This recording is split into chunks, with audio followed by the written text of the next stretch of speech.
Playboy? Awesome.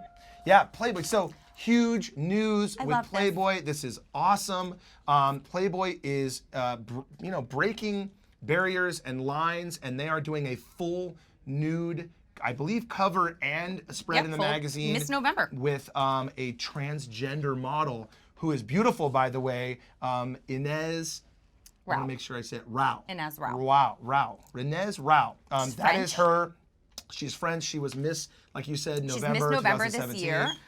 Miss November 2017, a full spread pictorial, and she's no nobody when it comes to modeling. She's been on Vogue Italia. She's modeled for Balmain. They're major brands. Oh yeah, here. when we got this story into the newsroom, you guys are looking at parts of her Instagram. I went and looked, and you're right. Like, first of all, she's beautiful, and there's like tons of photos of her and doing all kinds of photo shoots and stuff. But you're right. Then there's some photos with other huge models, huge campaigns, and it's just great that that this is happening, and Playboy has.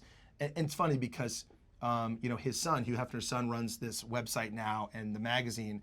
And when Hugh Hefner died, a lot of the conversations we had were about how Hugh Hefner broke a lot of barriers with the people he put on and the women he put on and the parties he threw and the clubs he owned at that time. And it's really great that his son is carrying that torch on to break through barriers that 20 years from now, hopefully we're talking about it like that about his son, where when he did the first transgender photo shoot, that it was a huge deal in the news. That's why we're talking about it.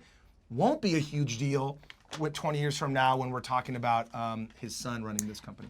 Playboy posted on Instagram a quote that I really liked, and it just said, "Being a woman is just being a woman," which I just loved, and she's beautiful, and Playboy is, whether you love it or hate it or agree with what the type of content they produce, I don't think anybody should be necessarily excluded from that. And I'll end it with that because that's one of the things we talked about when Hugh Hefner died, is that, yeah, there is people out there that don't like Playboy for certain reasons. Don't read it. But Hugh Hefner was somebody who broke through You don't a like lot of it, those you don't want lines. to see it, don't read it. Doesn't So, mean that Ines do shouldn't get a yourself job. a favor and go to her Instagram, which you just saw, and check out she Yeah, is and if you're a fashion phenomenal, lover, and yeah, the fashion that's on there and the photo shoots are awesome.